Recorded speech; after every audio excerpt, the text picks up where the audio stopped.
뭐야, 한국이 또 1위야. 한국 드라마에 이어 한국의 쇼 프로그램에도 전 세계 시청자들이 푹 빠졌습니다. 흑백 요리사가 공개 첫 주 넷플릭스 프로그램 비영업권 1위를 차지한 데 이어 뚫기 어렵다는 미국 넷플릭스에서도 탑10에 진입하며 놀라운 성과를 보여줬는데요. 북미 투어 중인 가수 에픽하이는 흑백 요리사의 인기에 대해 영상을 남겨 화제가 되기도 했죠. 지금 해외 투어 중인데 여기 있는 해외 스태프들이 전부 다 흑백 요리사를 보고 있는 거예요. 난리야 난리. 저희가 이제 한국에서 왔으니까 Hey, do you know this guy? Do you know this guy? 이렇게 계속 물어보는. 미국 넷플릭스 본사에서도 이러한 결과에 엄청나게 충격을 받았다고 하는데요. 넷플릭스에 근무하는 분이 보내온 오늘의 사연 만나보시죠.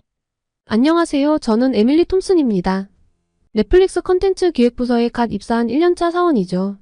처음 입사했을 때에는 아직 일을 주도적으로 처리할 만한 단계는 아니라 잘된 작품들을 분석하는 것, 그리고 앞으로 올라갈 작품들에 대해서 검토해보고 예측해보는 일들을 했어요. 저는 늘 한국 컨텐츠들을 선택했습니다. 이유요? 제게는 한국이 좀 특별하거든요. 입사할 때에도 저는 한국 컨텐츠들을 날카롭게 분석했다는 것에 높은 점수를 받아 입사했고, 또 그때 제가 분석하고 예측한 것들은 대부분 다 맞아떨어졌거든요.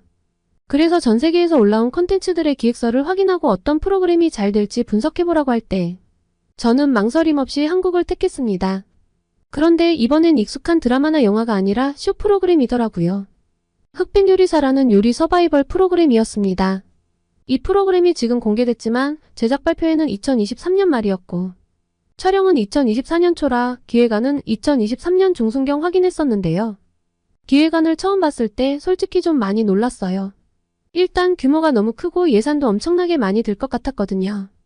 100명의 참가자들, 고가의 요리기구들도 그렇고 안전 문제도 유의해야 하고 무엇보다 100명의 참가자들의 말을 놓치지 않고 편집점을 잡고 카메라로 촬영하고 이게 보통 일이 아니거든요. 이 스케일이면 편집에만 거의 9개월 넘게 걸릴 것이라 예상되었죠. 길게 가면 1년 넘게 걸릴 수도 있고요. 그 사이에 참가자들에 대한 이슈가 생길 수도 있고 이 경우는 편집을 다시 하거나 해야 하죠. 이건 정말 무리수라고 생각했어요. 분석 보고서를 작성하면서 여러 가지 우려사항을 적었죠. 예산 문제, 제작상의 어려움, 그리고 과연 한국 요리로 하는 서바이벌이 글로벌 시장에서 통할 수 있을지에 대한 의문 등이었어요. 흑백 요리사라는 이름도 이상하다고 느꼈고요. 요리는 원래 다채로운 색감을 떠올리는 게 기본인데 흑백이라는 어감은 좋지 않다는 생각이었죠. 또 하나 창의성도 부족하다고 느꼈습니다. 예전에 아이언 셰프라고 미슐랭별을 받은 전설적인 셰프들과 신의 유망 셰프가 하는 요리 서바이벌 프로그램이 있었는데 거기서 착안한 느낌을 받았죠. 한국 컨텐츠가 인기가 좋은 건 기본적으로 아주 창의적이고 참신하기 때문인데 이미 봤던 포맷은 신선하지 않다고 봤어요. 한국 내부에서야 몰라 전 세계적으로 먹힐 컨텐츠는 아니라고 봤죠. 보고서를 제출하고 나서 선배님들과 회의를 가졌습니다. 제 예상과 달리 선배님들의 반응은 조금 달랐어요. 한 선배가 이렇게 말씀하시더라고요. 에밀리, 내 분석은 꼼꼼하고 좋아. 하지만 한 가지 놓친 게 있어. 서바이벌 프로그램들은 기본적으로 인기가 좋다고. 게다가 한식에 대한 세계적 관심도 커지고 있지. 여러 위험 요인들은 있지만 난 성공 가능성을 높게 치고 있어. 다른 선배도 덧붙였죠. 맞아, 비용이나 제작상의 어려움은 분명히 있어. 하지만 그만큼 파급력도 클 수 있다는 걸 고려해야 해. 이 프로그램이 성공하면 정말 대단한 결과를 낼 수 있을 거야. 저는 그 자리에서 얼굴이 붉어졌어요. 제가 너무 좁은 시각으로 봤다는 걸 깨달았거든요. 선배님들은 제 분석을 칭찬하면서도 더 넓은 관점에서 생각해 보라고 조언해 주셨습니다. 회의가 끝나고 자리로 돌아와서 저는 다시 한번 흑백 요리사 기획안을 꼼꼼히 살펴봤어요. 이번에는 다른 시각으로요. 백종원 대표와 안성재 셰프에 대해서도 좀 더 찾아보고 다른 요리 서바이벌과 차별화가 되는 지점인 블라인드 테이스팅이라는 독특한 포맷, 흑수저와 백수저의 대결 구도 등이 시청자들의 호기심을 자극할 수 있겠다는 생각이 들었죠. 사무실에 도착해서 추가 분석 보고서를 작성했어요. 이번에는 프로그램의 잠재력과 가능성에 대해 더 자세히 썼습니다.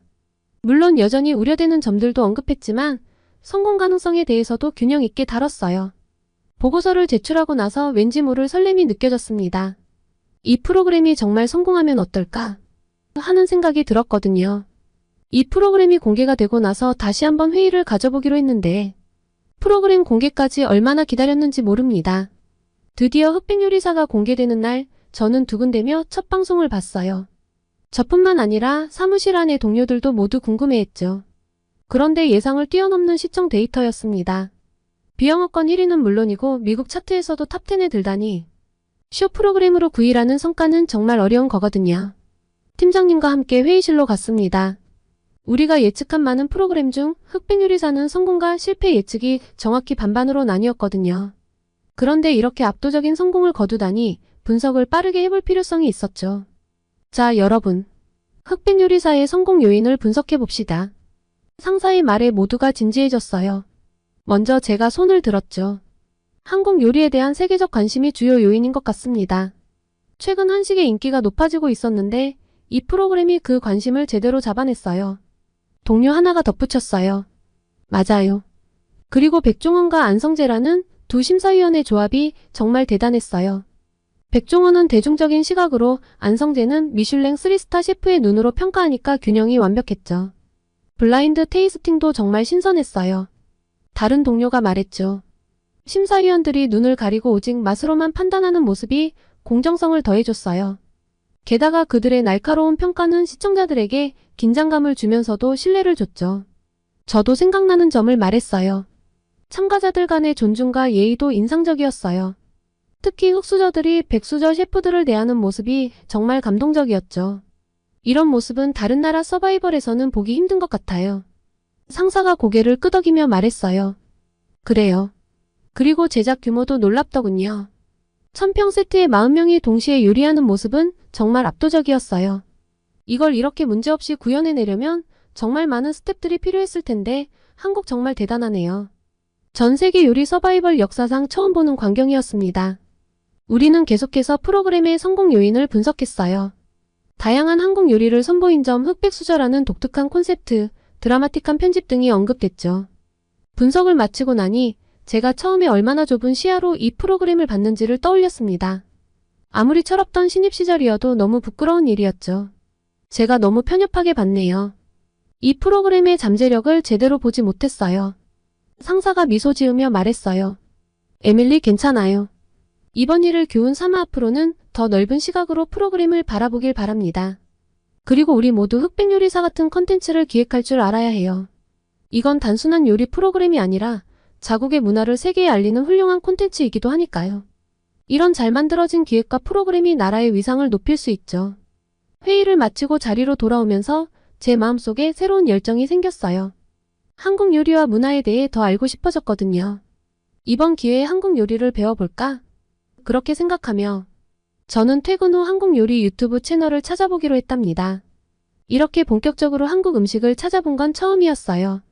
솔직히 말하면 한국 음식은 너무 맵다는 편견이 있었죠. 제가 워낙 매운 걸 못 먹거든요. 배탈도 잘 나고요. 그래서 한식은 평생 못 먹을 음식이라고 생각했어요. 미국에서 김밥 열풍이 불 때에도 그다지 관심이 없었습니다.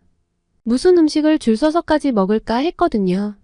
그래도 이렇게 전 세계적으로 한국 요리 서바이벌에 대해 관심을 가질 만큼 한식이 인기가 좋다면 컨텐츠 기획자로서 놓치면 안 된다고 생각했습니다. 한국 사람들이 아닌 사람은 한식을 어떻게 소비할까 하는 생각으로 찾아봤는데 영상을 보는 순간 제 고정관념이 완전히 무너졌어요. 김치볶음밥에 마요네즈를 넣는다니 처음엔 이상하다고 생각했지만 영상 속 외국인들의 반응을 보니 정말 맛있어 보이더라고요. 매운맛을 중화시키면서 고소하고 크리미한 식감을 만들어낸다는 설명에 솔깃해졌죠. 그리고 파스타에 고추장을 넣는 사람들도 있었습니다. 고추장만 간단히 추가하면 모든 까르보나라 파스타가 그 다음 단계로 진화한다는 말에 궁금증이 폭발했죠. 제가 좋아하는 파스타에 새로운 맛을 더할 수 있다니 이건 꼭 해봐야겠다고 생각했어요. 영상을 찾아본 뒤 저는 큰 결심을 했어요. 이번 주말에 한국 식당에 가보기로 한 거죠. 그리고 마트에 가서 고추장과 김치를 사와야겠다고 생각했어요. 제가 좋아하는 파스타에 고추장을 넣어 먹어보고 싶었거든요. 그리고 문득 깨달았어요. 제가 지금까지 얼마나 좁은 시각으로 세상을 보고 있었는지 말이에요. 한국 음식을 통해 새로운 세계가 열린 것 같았죠. 저건 못하는 것, 못 먹는 것 같은 제 편견이 기획자로서 얼마나 부끄러운 태도인지 새삼 깨달았습니다. 좀 더 새로운 발견을 위해 한국을 더 알 필요가 있었죠. 주말에 저는 설레는 마음으로 LA 한인타운으로 향했습니다. 처음 가보는 곳이라 긴장도 됐지만 기대감이 더 컸죠. 거리에 들어서자 한글로 된 간판들이 눈에 들어왔어요. 마치 다른 나라에 온 것 같은 느낌이었죠.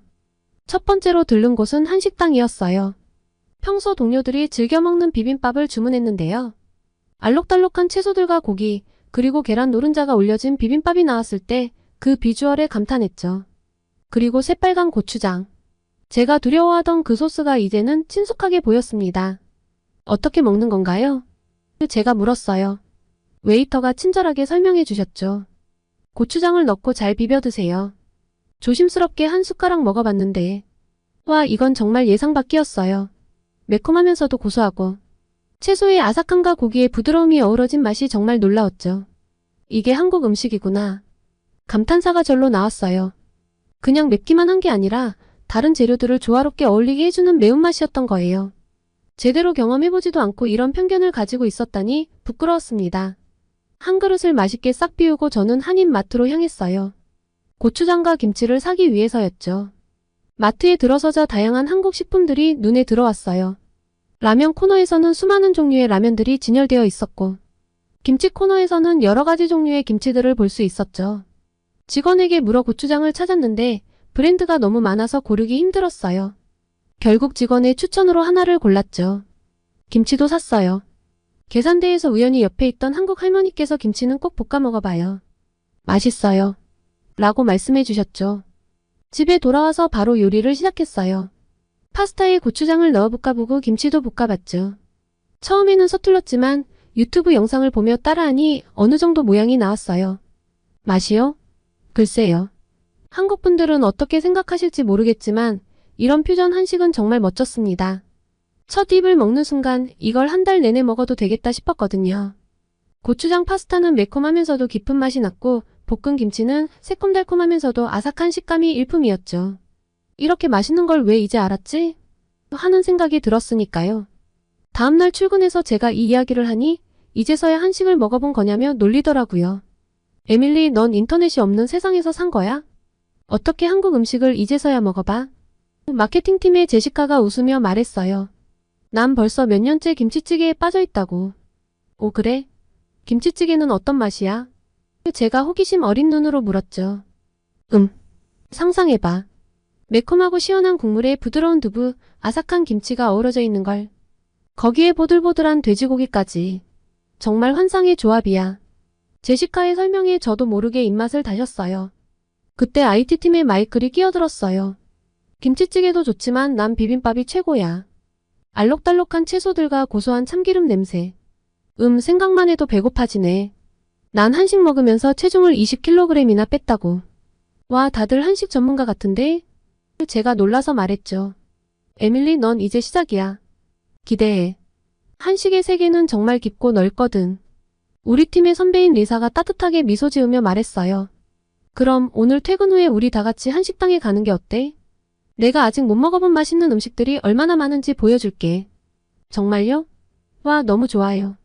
제 목소리에서 흥분이 묻어났어요. 퇴근 시간이 되자 우리 팀은 설레는 마음으로 리사가 추천한 한식당으로 향했어요.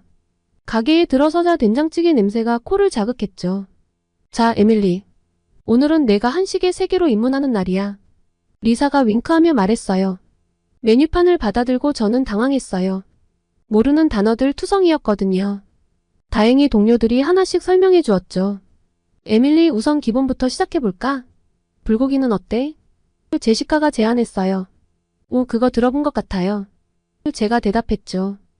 음식이 나오기 시작했어요. 불고기, 김치찌개, 된장찌개, 비빔밥, 파전까지. 테이블이 음식으로 가득 찼죠. 와, 이게 다 뭐예요? 제 눈이 휘둥그레졌어요. 하나씩 천천히 맛봐봐. 마이클이 웃으며 말했어요. 첫 숟가락을 뜨자 입안에서 폭발하는 맛에 저도 모르게 감탄사가 나더라고요. 맛있지? 리사가 물었어요. 근데 잠깐 재밌는 걸 해볼까? 흑백 요리사처럼 눈을 감고 음식을 맞춰보는 거야. 다들 흥미롭다는 듯 고개를 끄덕였어요. 자, 에밀리부터 시작해볼까? 눈 감아봐. 제시카가 말했어요. 저는 긴장된 마음으로 눈을 감았어요. 뭔가 입에 들어왔어요. 고소하면서도 매콤한 맛이 났죠. 이건 비빔밥에 김치를 올린 걸까요? 조심스레 대답했어요. 와, 대단한데. 맞았어. 모두가 환호성을 질렀어요. 이렇게 우리는 번갈아가며 눈을 감고 음식을 맞춰보는 게임을 했어요. 가끔 엉뚱한 대답이 나와 모두가 웃음바다가 되기도 했죠. 이거 정말 재밌네요. 제가 말했어요. 근데 흑백요리사 심사위원들은 이것보다 훨씬 더 복잡한 맛도 맞췄잖아요. 대단하네요. 백종원 대표는 소스에 갈아서 들어간 것도 알아맞추고 심지어 냄새만 맡고도 뭘 썼는지 알던데요. 그러게. 리사가 동의했어요. 그들의 미각은 정말 예술이지. 엄청 성공한 사업가라던데 이유가 있나 봐. 식사를 마치고 나오며 저는 새로운 세상을 만난 기분이었습니다. 집으로 가는 길에 제 마음속에서는 많은 생각들이 교차했어요. 내가 얼마나 편협했던 걸까? 깊은 한숨과 함께 중얼거렸죠. 한국 음식이 그저 맵기만 한 줄 알았는데 이렇게 다양하고 깊은 맛이 있었다니. 분명 한국 문화도 영상으로 접한 것 말고 더 깊은 것이 숨어 있을 거야. 그 순간 저는 결심했어요. 더 좋은 콘텐츠 기획자가 되기 위해서는 다양한 문화를 직접 경험해봐야 한다고요. 특히 한국 문화에 대해 더 깊이 이해하고 싶었죠. 다음날 출근해서 리사에게 물어봤습니다. 리사, 제가 곰곰이 생각해봤어요. 한국에 직접 가보고 싶어요. 현지에서 음식도 맛보고 문화도 체험하면 더 좋은 아이디어가 나올 것 같아요. 어떻게 생각하세요? 리사의 눈이 반짝였어요. 와, 에밀리. 그거 정말 좋은 생각이야. 내가 이렇게 적극적으로 나서다니 정말 기쁘네. 이런 오픈마인드, 다양한 체험은 좋은 기획자의 필수 덕목이라고. 특히 한국은 아주 중요한 시장이니만큼 한국 여행은 정말 추천해. 난 여러 번 갔다 왔는데 매번 갈 때마다 새로워. 저는 조금 부끄러워하며 말을 이었어요. 그런데 한국의 가을이 정말 아름답다고 들었어요. 어디를 가면 좋을까요? 추천해 주실 만한 곳이 있나요? 리사는 잠시 생각에 잠기더니 말했어요. 가을이라면 단연 경주를 추천하고 싶어. 고궁들이 단풍으로 물들면 정말 장관이지. 그리고 서울의 남산도 좋아. 도시 전경을 보면서 단풍을 즐길 수 있거든. 부산의 해운대도 가을에 가면 또 다른 매력이 있을 거고. 제 눈이 점점 커져갔어요. 와, 정말요? 전부 다 가보고 싶네요. 리사가 웃으며 말했어요. 그래, 에밀리. 근데 일단 서울부터 가봐. 수도니까. 그리고 한국의 매력에 푹 빠지면 알아서 이제 한국의 다양한 곳을 가고 싶어질걸? 그리고 그 경험들이 내일에도 큰 도움이 될 거라 확신해. 사무실로 돌아오는 길, 저는 이미 머릿속으로 한국 여행 계획을 세우고 있었어요. 흑백요리사를 통해 시작된 이 여정이 저를 어디까지 이끌어갈지 정말 기대되네요. 편협했던 제 시각을 넓혀준 이 경험을 통해 앞으로는 더 열린 마음으로 세상을 바라볼 수 있을 것 같습니다. 아마 제 한국 여행은 한 10월쯤이 될 것 같은데 맛집과 명소를 추천해 주시면 감사하겠습니다. 첫 한국 여행을 멋지게 하고 싶어요. 그게 무슨 말씀이세요? 한국의 방산 수출액이 지난 5년간 100%나 증가했다고요? 여기 일본의 경제신문 편집실. 신입 여기자가 데스크에서 던져준 자료를 들고 놀라서 말을 제대로 잇지 못하고 있습니다. 최근 미국에서 분석한 자료를 토대로 한국을 취재하라는 지시를 받았는데 자료를 받자마자 얼어버렸다고 합니다. 대체 무슨 사연일까요? 오늘의 사연 시작합니다. 안녕하세요. 저는 마츠모토 하루나라고 하고 일본 경제신문에 입사한 지 이제 6개월째인 신입기자입니다. 대학교를 거쳐서 바로 취직을 했기 때문에 솔직히 아직 세상을 잘 모르는 햇병아리예요. 그런 제게 엄청난 임무가 주어졌습니다. 바로 한국 출장이었어요. 선배 기자님과 함께 가는 출장이긴 하지만 꽤 큰 특집 기사의 일원이 된다는 사실은 너무 떨렸습니다. 그런데 한편으로는 걱정도 좀 됐어요. 난생 처음 외국에 가는 거라 걱정이 되냐고 주변에서 물었지만 사실 한국에 간다는 것 자체가 걱정스러웠습니다. 이런 이야기를 한국 분들이 들으시면 화가 나실 텐데요. 사실 전 어렸을 때부터 할아버지의 영향을 많이 받았어요. 할아버지는 항상 한국에 대해 안 좋은 말씀을 하셨죠. 하루나 한국은 우리나라보다 열등한 나라야. 우리가 그들에게 엄청난 가르침을 주었지. 이런 말씀을 자주 하셨어요.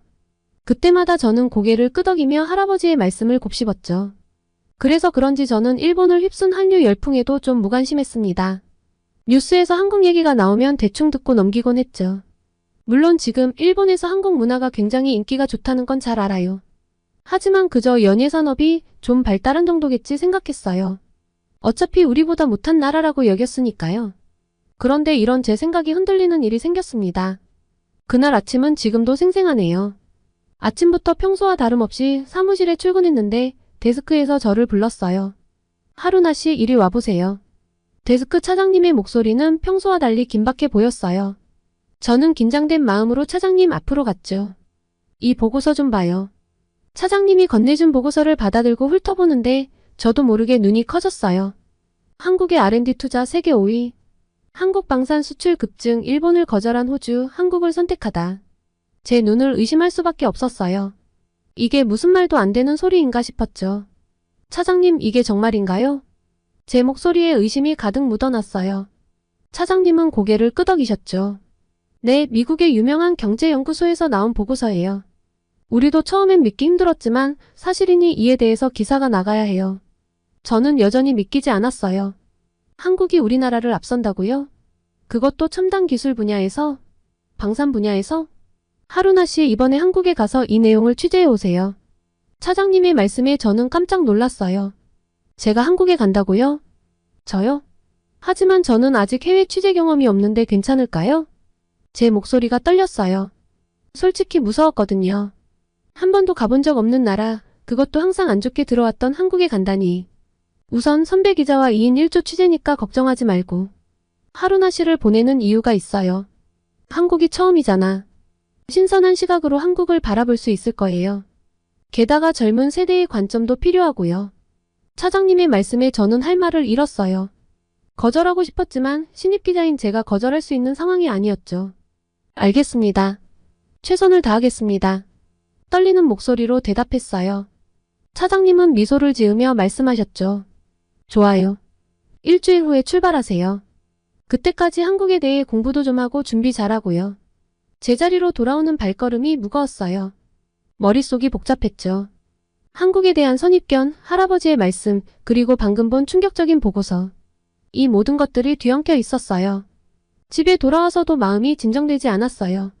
심란한 마음이었지만 제게 주어진 일을 등한시할 수 없으니 한국에 대해 공부를 시작했습니다. 일주일 동안 한국에 대해 공부했어요. 인터넷으로 찾아보니 한류 말고도 여러 분야에서 두각을 나타내고 있더라고요. 하지만 여전히 의심이 가득했어요.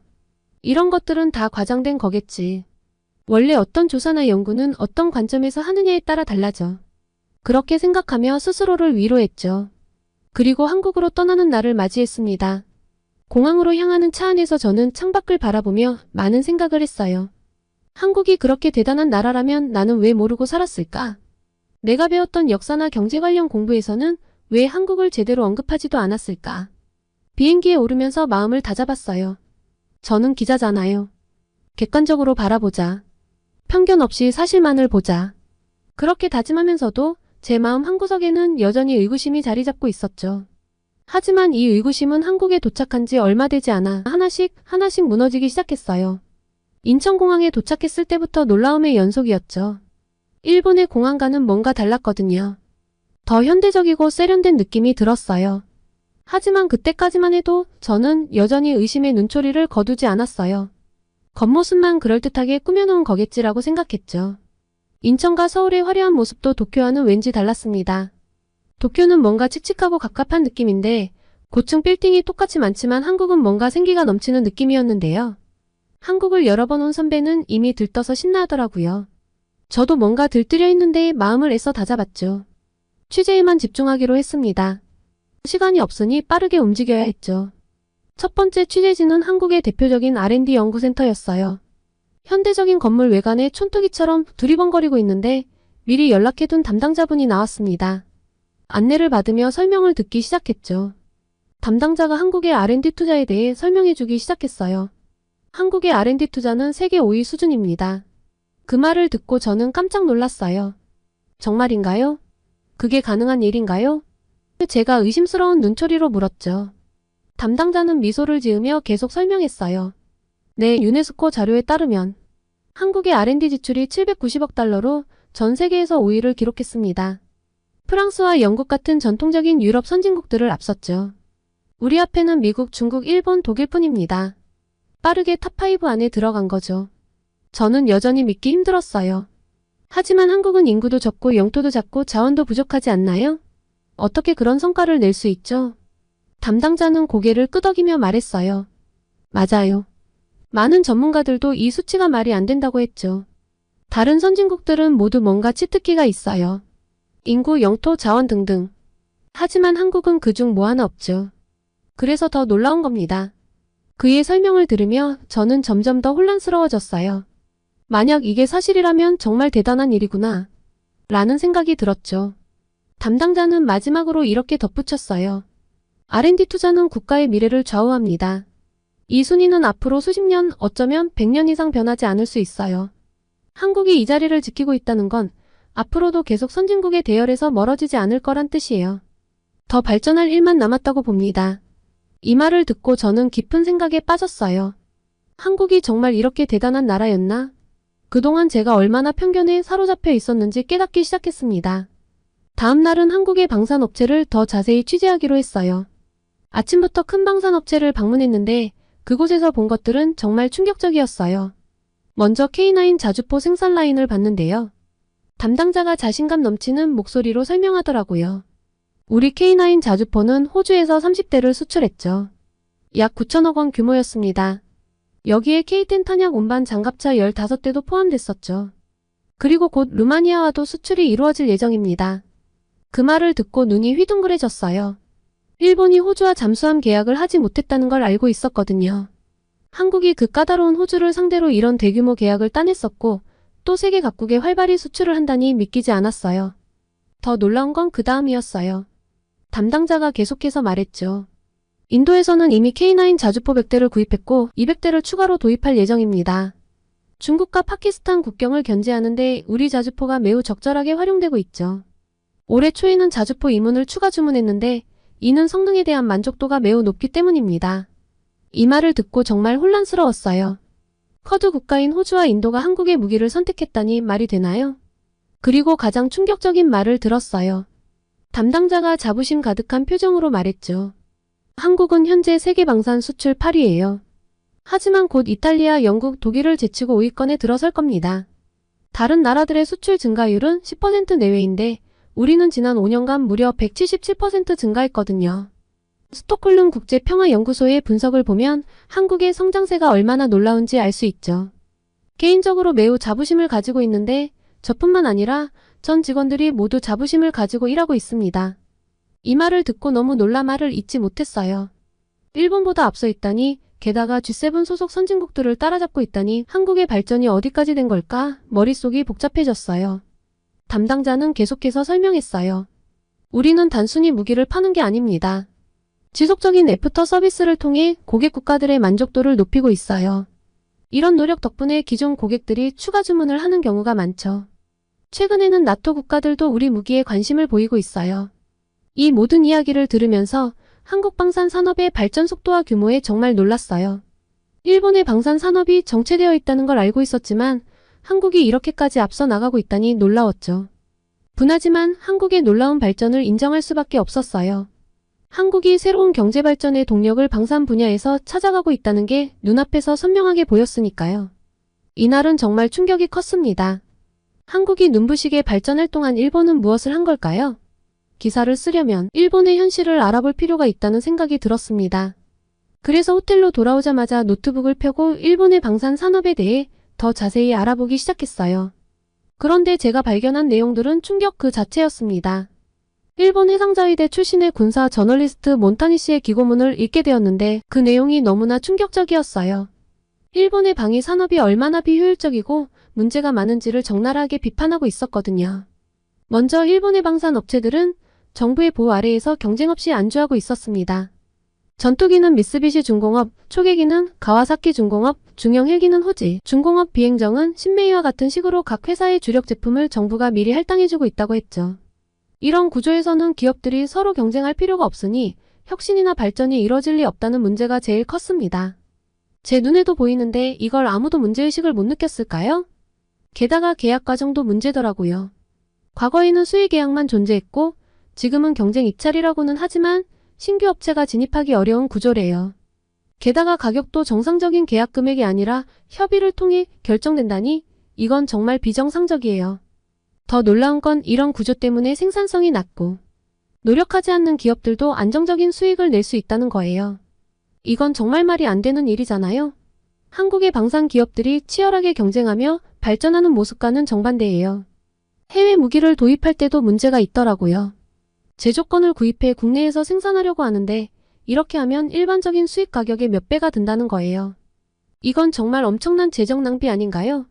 몬타니 씨는 일본의 방위 산업이 쇠퇴하고 있는 이유가 헌법이나 무기, 수출 3원칙 때문이 아니라 바로 이런 구조적인 문제 때문이라고 지적하고 있었어요.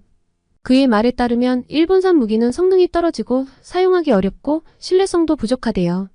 그런데도 가격만큼은 세계 최고 수준이라니 이건 정말 심각한 문제죠. 가장 충격적인 건 일본의 방위 산업이 이미 한국과 중국에 밀렸다는 평가예요. 심지어 북한에게도 질 수 있다는 관측까지 나왔더라고요. 이건 정말 믿기 힘든 현실이었습니다. 이 모든 내용을 읽으면서 제 마음속에서 복잡한 감정이 일어났어요. 한편으로는 일본의 현실에 대한 절망감이 밀려왔고 다른 한편으로는 한국의 방산 산업에 대한 놀라움과 존경심이 커졌어요. 그리고 한국은 치열한 경쟁 속에서 끊임없이 혁신하고 발전하고 있는데 일본은 과거의 영광에 안주한 채 뒤처지고 있다는 사실이 너무나 뼈아팠어요. 특히 한국의 방산 수출이 급증하고 있다는 사실과 비교하면 일본의 현실은 정말 처참하다는 생각이 들었습니다. 이제야 한국이 왜 그렇게 빠르게 성장할 수 있었는지 이해가 갔어요. 끊임없는 혁신, 과감한 투자, 그리고 세계 시장을 향한 도전. 이 모든 것이 한국을 세계 4위의 방산 강국으로 만들어낸 원동력이었던 거죠. 일본의 군사 전문가도 인정한 한국의 성과를 보면서 제가 얼마나 편협한 시각을 가지고 있었는지 깨달았어요. 한국은 이미 우리가 생각하는 것 이상으로 발전해 있었고 앞으로도 계속 성장할 거라는 확신이 들었죠. 이런 현실을 마주하니 일본의 미래가 걱정되기 시작했어요. 우리도 한국처럼 변화해야 하지 않을까? 과거의 영광에 안주하지 말고 더 치열하게 경쟁하고 혁신해야 하지 않을까? 이런 생각들이 제 머릿속을 맴돌았습니다. 한국의 성공을 인정하는 게 쉽지는 않았지만 이제는 부정할 수 없는 현실이 되어버렸으니까요. 오히려 한국의 성공 사례를 배워야 한다는 생각이 들었죠.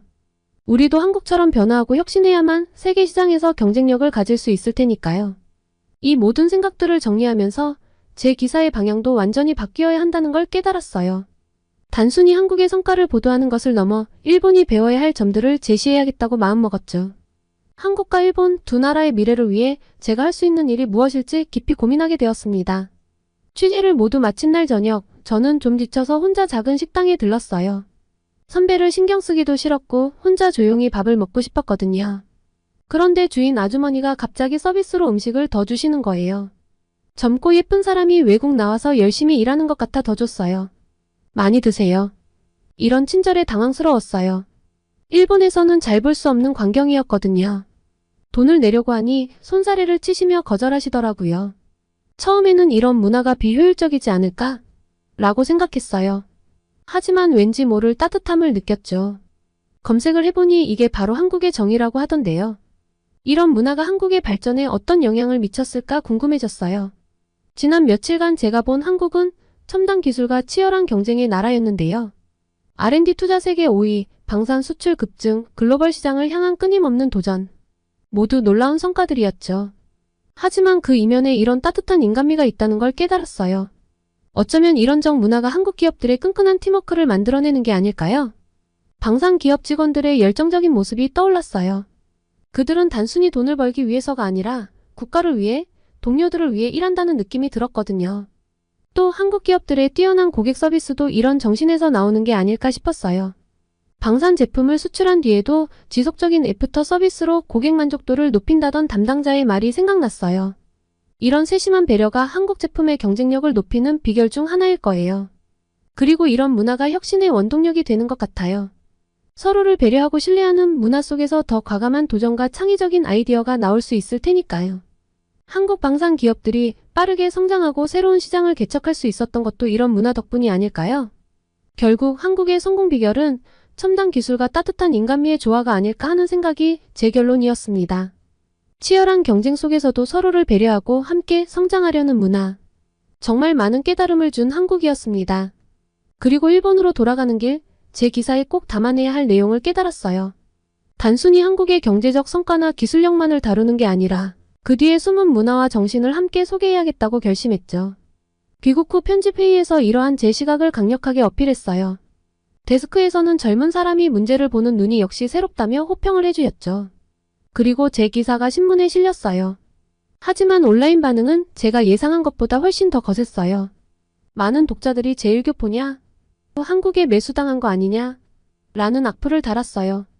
심지어 제 애국심을 의심하는 댓글도 있었죠. 이런 반응을 보면서 할아버지의 말씀과는 달리 오히려 일본 국민의 민도가 한국보다 떨어지는 것 같다는 생각에 마음이 무거워졌어요. 하지만 동시에 이런 반응이야말로 제가 이 기사를 쓴 이유를 증명해준다는 생각이 들었어요. 우리 일본 사회에 얼마나 편견과 오해가 깊이 뿌리박혀 있는지 알 수 있었거든요. 그래서 더욱 강하게 결심했습니다. 앞으로도 계속해서 한국의 진실된 모습, 우리 일본이 배워야 할 점들을 전달해 나가겠다고 말이에요. 당장은 많은 사람들이 거부감을 느낄 수 있겠지만 꾸준히 사실을 전달하다 보면 언젠가는 변화가 올 거라고 믿어요. 다음에 한국에 갈 때는 더 깊이 있는 이야기를 취재하고 싶어요. 그리고 한국은 정말 매력적인 나라였어요. 그리고 저는 우리 일본도 그만큼 매력적인 나라가 될 수 있다고 믿습니다. 서로의 장점을 배우고 단점을 보완해 나간다면 우리 두 나라는 함께 더 나은 미래를 만들어갈 수 있을 거예요. 그 과정에 제가 작은 다리 역할을 할 수 있다면 더할 나위 없이 기쁠 것 같습니다.